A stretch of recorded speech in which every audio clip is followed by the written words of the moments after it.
U realizua sot takimi përmbyllës I projektit Rritja e ndërgjegjësimit mbi të drejtat në punë dhe krijimi një mjedisi mbështetës për të rinjt dhe të rejat në Bashkinë Selenicë dhe Himar. Ky takim mblodhi bashk aktorë të rëndësishëm në nivel vendor dhe rajonal që ofrojnë shërbime të ndryshme për të rinjt, duke nisur nga punësimi, garantimi I të drejtave, shërbimeve ligjore dhe kundër diskriminimit, aftësim profesional drejt punësimit, si dhe shërbime me fokus tek të rinjt në nivel të pushtetit vendor nga 3 bashkitë fqinje, Vlorë, Selenicë dhe Himar. Në këtë takim ishte prezent drejtuesi ekzekutiv I Qendrës për Studime dhe Zhvillime Zoti Moris Baçka, njëkohësisht grantdhënës I këtij projekti, financimi të cilit u mundësua fal skemës së nëngranteve të projektit ndërtimi I urave, kapërcimi I ndekut në të drejtat e punësimit përmes angazhimit të rinjve dhe OSHC-ve. Organizata SDC është duke implementuar një projekt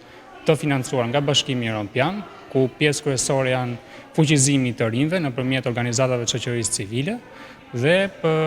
fokus kryesor janë të drejtat e punësimit, të drejtat e punës sociale. Sot jemi në mbështetje të organizatës CDC me selin në Vlorë, e cila është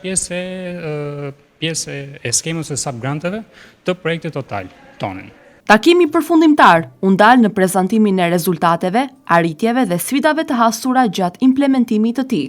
Tea Memushi, menaxhere e këtij projekti pranë CDC, u shpreh se takimi merr një rëndësi të veçantë kur mbledh bashk aktorë të rëndësishëm që punojnë me të rinjt, duke ju mundësuar të ndajnë përvojat, sugjerimet dhe rekomandime, duke qenë të azhurnuar mbi sfidat dhe problematikat që hasin të rinjt sot. Projekti Rritja e ndërgjegjësimit mbi të drejtat në punë dhe krijimi I një mjedisi mbështetës për të rinjt dhe të rejat banues në territoret e Bashkisë Selenicë dhe Himar është një projekt që mundësohet fal një skeme SAP grantesh të Qendrës për Zhvillime dhe Studime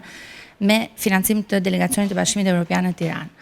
Ne kemi patur kënaqësinë që të realizojmë takime, të takohemi me rreth 200 të rinj dhe të reja në këto 2 bashki për të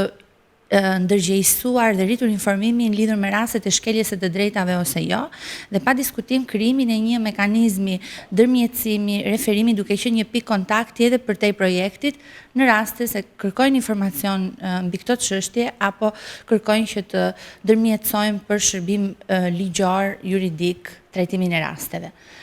Sot ne realizojmë takimin final të projektit me aktorë të ndryshëm që në nivel rajonal punojnë me të rinjt dhe për të rinjt, lidhur me punësimin e tyre, aftësimin profesional, mbrojtje nga diskriminimi, shërbime ligjore apo dhe përfaqësues të pushtetit në nivel vendor që mbulojnë sektoret e rinisë në këto bashki. Ky takim është më se I vlefshëm jo vetëm për të ndarë rezultatet dhe sfidat që ne kemi hasur në këtë projekt, por për të krijuar mundësinë që të mund të dëgjojmë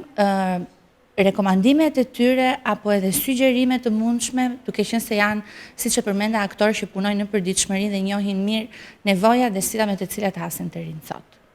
Takimi u përshëndet edhe nga drejtoresha e Drejtorisë Rajonale AKPA Vlorë, zonja Saniela Xhaferi. Në fakt, për të vijuar pak se si AKPA e gjen veten në zbatimin e këtij projekti. Janë të 2 komponentët që e bëjmë bashkë, është elementi I të rinjve që ne jemi një nga rajonet që e pilotojnë për vitin e 2 radhazi garancinë rinore, që është një program mbështetës I qeverisë shqiptare për të rinj, dhe gjithashtu pjesa e punësimit. Të dyja këto janë sfide që ne hasim çdo ditë në punën tonë përditshme si pjesë e zyrës vendore të punësimit. Në fakt, me shumë kënaqësi ju përgjigja të gjitha takimeve konsultuese që kemi pasur me TEN për çfarë na duhet të bëjmë në rritjen e ndërgjegjësimit të rinjve për të drejtat në punë. Në të përditshmen tonë, ajo që ne realisht mundohemi të bëjmë apo të sigurojmë është që të paktën të informojnë të rinjt për të drejtat që ata kanë, se në të shumtën e rasteve ata janë kryesisht të painformuar, për të informuar gjithashtu dhe për detyrimin që ata kanë ndaj vetes, që në nisje të çdo marrëdhënieje pune, të sigurohen që të kenë një kontratë pune ku të specifikohen qartë të drejtat dhe detyrimet që ata kanë ndaj punës dhe punëdhënësve gjithashtu. Në të njëjtën kohë, ne mundohemi në të përditshmen tonë gjithashtu dhe gjatë procesit të ndërmjetësimit, që është puna kryesore e jona si zyrë punësimi, që kur ndërmjetësojmë të rinjt kryesisht. Në bizneset i informojmë pikërisht për detyrimet e ndërsjellta, duke dalë ne si garantor dhe promotor të një punësimi të denjë dhe t'i qëndrojmë dhe t'i respektojmë ato kushte për cilat angazhohemi që në fillim. Qëllimi i përgjithshëm i këtij projekti është rritja e ndërgjegjësimit tek të rinjt në Bashkitë e Selenicës dhe Himarës rreth të drejtave të tyre në punë dhe krijimi i një mekanizmi ndërmjetësimi dhe referimi për rastet e të rinjve që asin probleme që lidhen me të drejtat e tyre në punë në territorin e këtyre dy bashkive. Vlerë e shtuar e këtij projekti është se fal informacionit mbi të drejtat e tyre dhe shpërndarjes së fletpallosjeve edukative, të rinjt janë në gjendje të dallojnë rastet e shkeljes së të drejtave në punë dhe të kenë njohuritë dhe kontaktet e nevojshme për t'i referuar këto raste për asistencë. Qëllimi i përgjithshëm i këtij projekti është rritja e ndërgjegjësimit tek të rinjt në Bashkitë e Selenicës dhe Himarës rreth të drejtave të tyre në punë dhe krijimi i një mekanizmi ndërmjetësimi dhe referimi për rastet e të rinjve që asin probleme që lidhen me të drejtat e tyre në punë në territorin e këtyre dy bashkive.